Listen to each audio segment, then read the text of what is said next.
Pengertian asas-asas menurut pendidik para ahli. Yang pertama, John Dewey. John Dewey, seorang filsuf dan pendidikan terkenal, mengemukakan bahwa asas-asas pendidikan meliputi pengalaman, demokrasi, dan kontinuitas.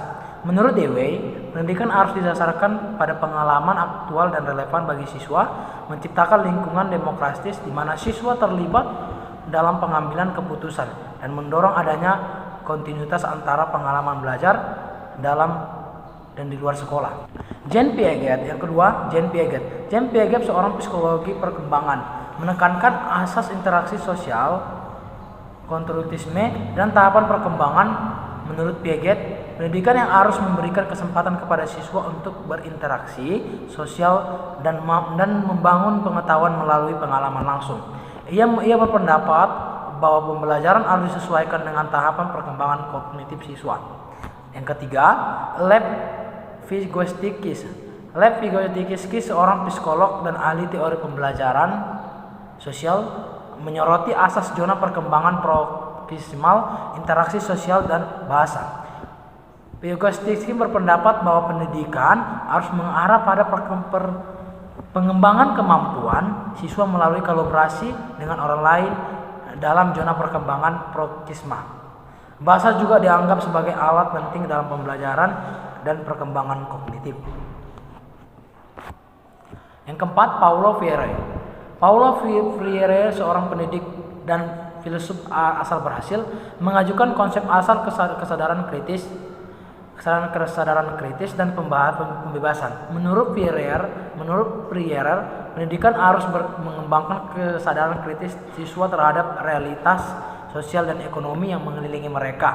Tujuan pendidikan adalah untuk membebaskan siswa dari ketidakadilan dan kesetaraan sosial. Yang kelima, Benjamin Bloom. Benjamin Bloom, seorang psikolog pendidikan, dikenal dengan taksonomi Bloom yang mengelompokkan tujuan pembelajaran menjadikan tingkat kognitif yang berbeda.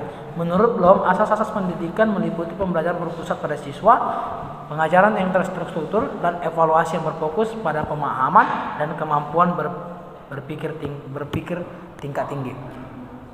Perlu dicatat bahwa ini hanyalah beberapa contoh ahli dan pandangan mereka tentang asas-asas pendidikan. Terdapat banyak ahli dan teori lain juga memberikan kontribusi penting dan memahami pendidikan.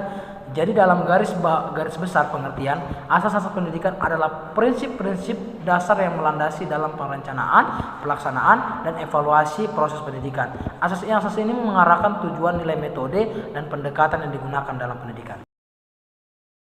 Berikut ini adalah beberapa ajas pendidikan yang umumnya diterapkan. Yang pertama, ajas keterbukaan. Ajas ini mengacu pada keinginan untuk menciptakan lingkungan pendidikan yang inklusif dan terbuka bagi semua individu tanpa diskriminasi. Setiap orang berhak mendapatkan kesempatan pendidikan tanpa memandang latar belakang sosial, agama, jenis kelamin, dan kecacatan.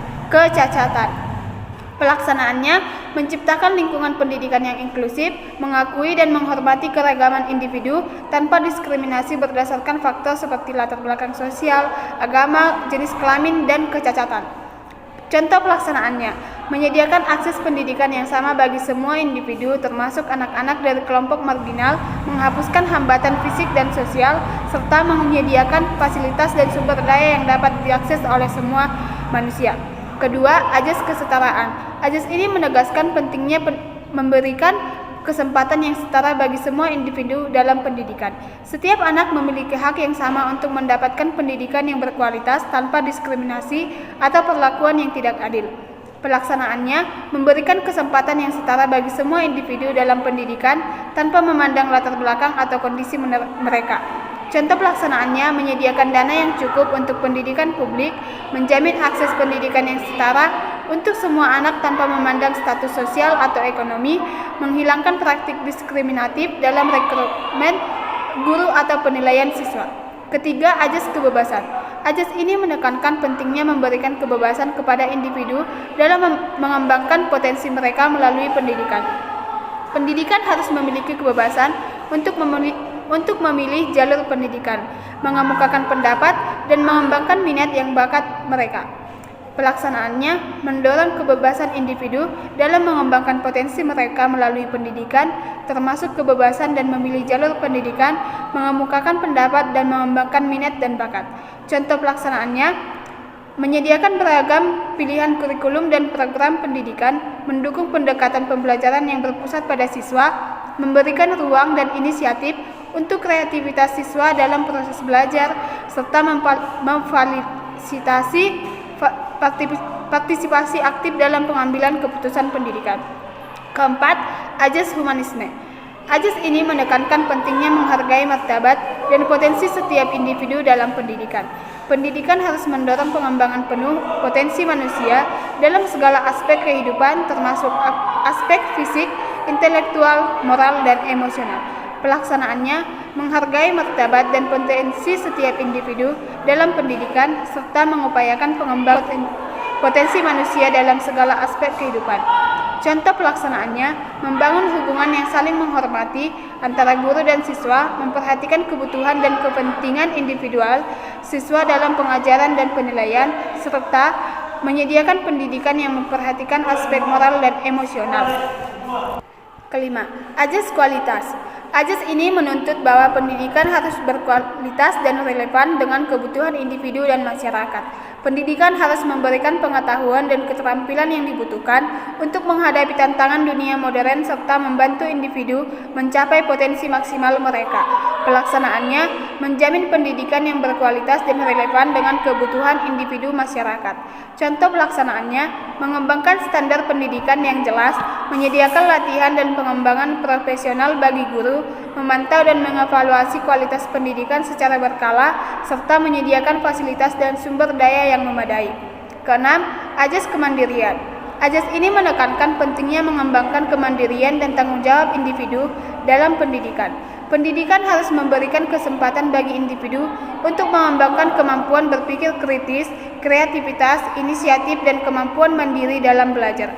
Pelaksanaannya mengembangkan kemandirian dan tanggung jawab individu dalam pendidikan, termasuk kemampuan berpikir kritis, kreativitas, dan inisiatif.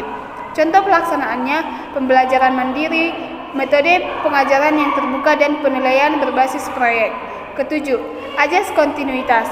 Ajas ini menekankan pentingnya kontinuitas dan kelanjutan pendidikan sepanjang kehidupan. Pendidikan harus didesain dengan memungkinkan individu terus belajar dan mengembangkan diri mereka sepanjang hidup mereka. Pelaksanaannya menjaga kelancaran dan kesinambungan proses pendidikan, termasuk transisi antar tingkat pendidikan dan konsistensi dalam pengajaran. Prinsip ini menekankan pentingnya memastikan bahwa siswa memiliki pendidikan yang terstruktur dan berkelanjutan. Contoh pelaksanaannya, kurikulum yang terarah, rencana pembelajaran jangka panjang, kerjasama antar guru, dan kemandirian antar kontinuitas dalam pendidikan yang bertujuan untuk membantu siswa menjadi pembelajar yang aktif dan mandiri, sambil memastikan pengalaman pendidikan yang terstruktur dan berkelanjutan.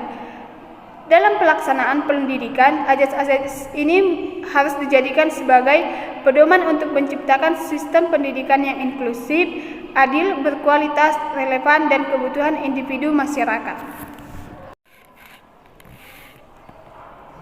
Untuk melaksanakan asas-asas pendidikan secara efektif, berikut adalah beberapa langkah yang dapat diambil. Yang pertama, kebijakan dan peraturan. Membuat kebijakan dan peraturan yang menggambarkan asas-asas pendidikan dan menjamin penerapannya dalam sistem pendidikan, memastikan kebijakan dan peraturan tersebut diterapkan secara konsisten di semua tingkatan pendidikan. Yang kedua, penyediaan akses yang merata. Memastikan akses pendidikan yang merata bagi semua individu tanpa diskriminasi, menyediakan pendidikan yang terjangkau baik secara finansial maupun geografis, secara menghilangkan hambatan yang mungkin menghalangi partisipasi individu. Yang ketiga, kurikulum yang inklusif dan relevan.